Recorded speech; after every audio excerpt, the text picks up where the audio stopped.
You are watching an online intensive of the Dance of the Eye and the Hand. This is Lesson 4 for painting the blind men crossing the bridge. So today we're going to do the complete painting of the three men crossing the bridge. We'll start with putting in our anchoring bridge, then our three figures, then the anchoring point, the distant point, and then some of the background details. And I'll be using a very long sheet, about 40 inches long by maybe 14 inches. If you wish to use the same, you certainly can contact me and come by and pick it up. I'll have pre-cut sheets ready for all of you who are taking this intensive, and you'll get maybe 2 or 3 of them so that you can give it a couple attempts before you are able to finalize it. So let's get started. Welcome back. Today I have a large sheet. It's probably 30 some inches long, 14 inches wide, that I'm going to use to do the complete blind men crossing the bridge. I'm going to start with the log bridge, putting a little bit of just straight ink on my brush, getting a sense of where this starts. Thinking as I'm painting this, sort of what I'm painting, and that sort of the properties of wood, of a tree, sort of the hardness of that, also though the tensile quality of it, that it does have some movement in it. I'm not making this a completely solid line. It has sort of pieces to it, sections to it. Here we have one little log or branch coming out, and then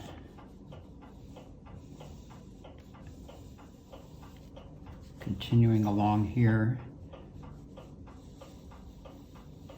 And it's a balance between keeping this sort of strong and straight, and also having it have some movement or flexibility to it. So as we often face in working in brush painting like this, is that there is also always room for sort of contradiction and paradox. And then this just kind of ends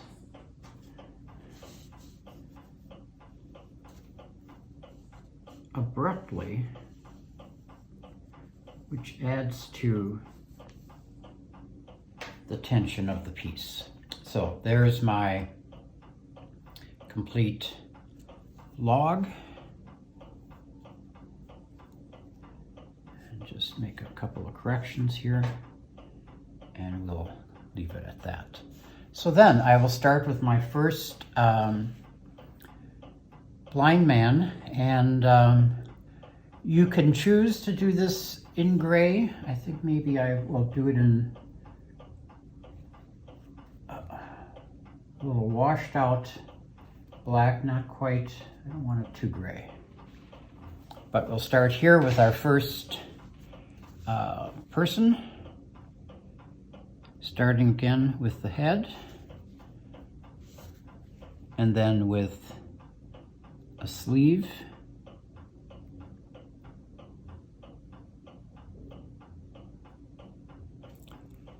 and then sort of little V of the shirt, and then the second sleeve out back. And so with the sleeves and with the pants, I'm trying to get a sense of fabric to it. Then we have a leg that comes out.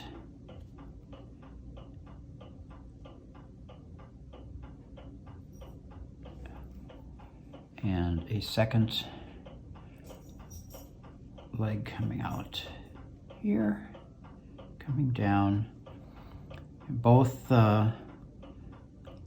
legs are well positioned in terms of grounded. And then I have one foot and then this other foot that is reaching quite some ways out. An arm coming out with a stick, and then dry this a little bit, that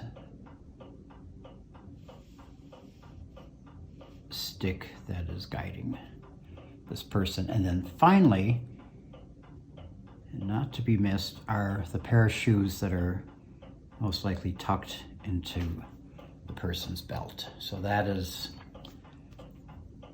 blind person number one. Number two is a little ways out. Again, I start with the head. The head is close to the ground. This person is sort of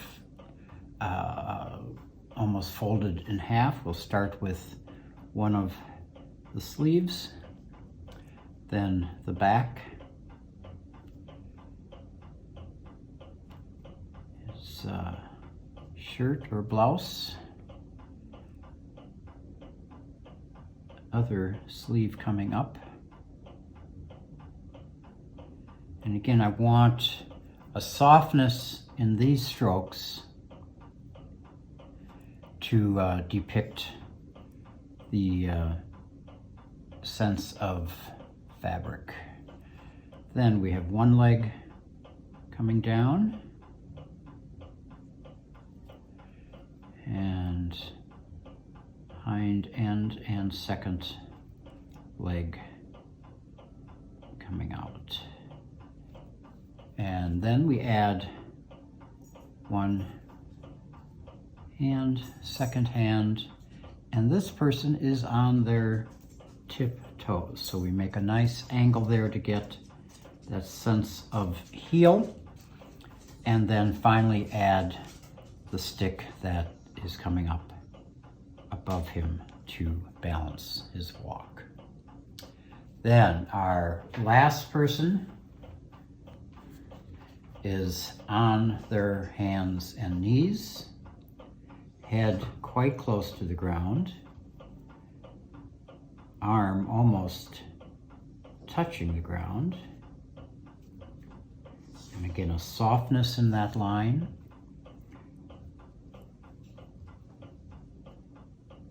A difference in the line where the shirt is rubbing the back.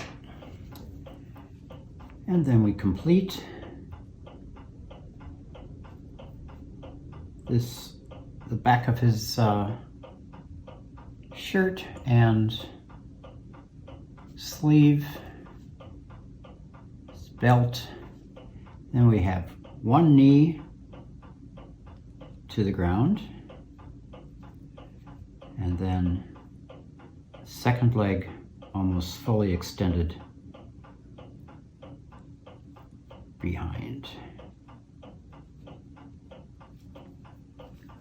And then one arm just really extended as far forward, one hand to balance, and then one foot and a second foot attached to the ground.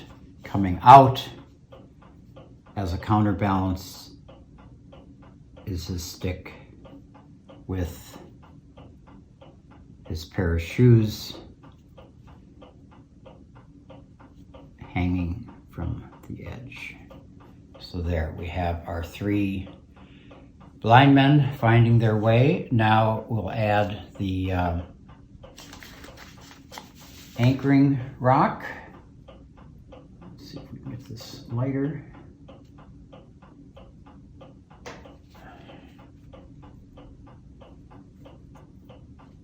Okay. And then under this, we will balance with the sort of foundation rock.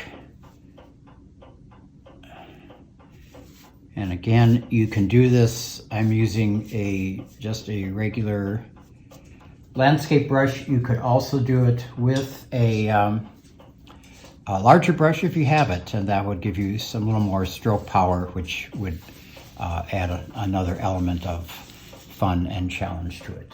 I have an outline of my rocks.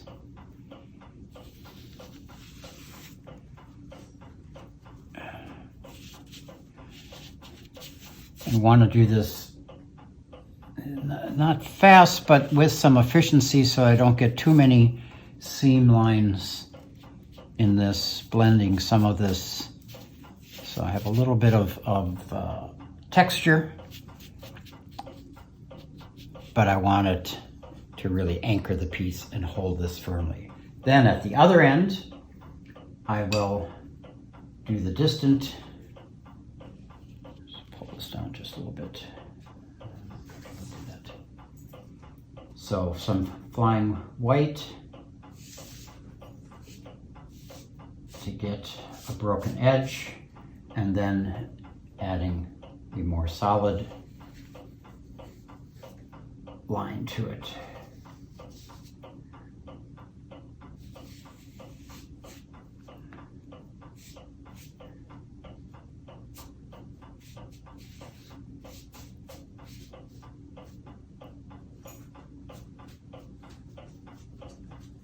And that's my distance.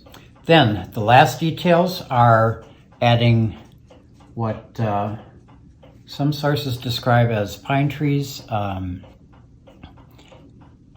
I've seen them more as mountains, but they can be whatever you wish them to be. But they are a sort of bent form coming out. And then finally, some distant mountains. Side of brush, a little bit more water here, ink, but a rough shape to them. They don't have to be solid or perfect.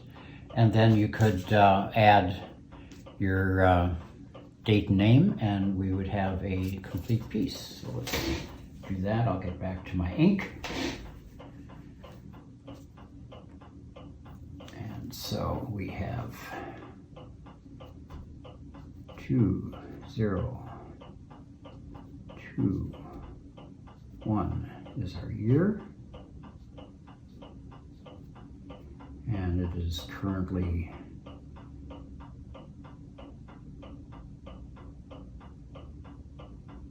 seventh month. No, it's 6th month.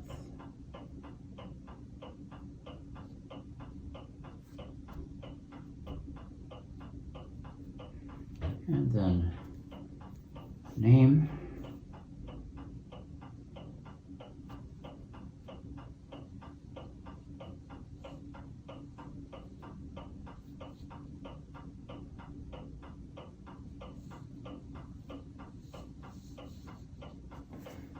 And you have a complete piece.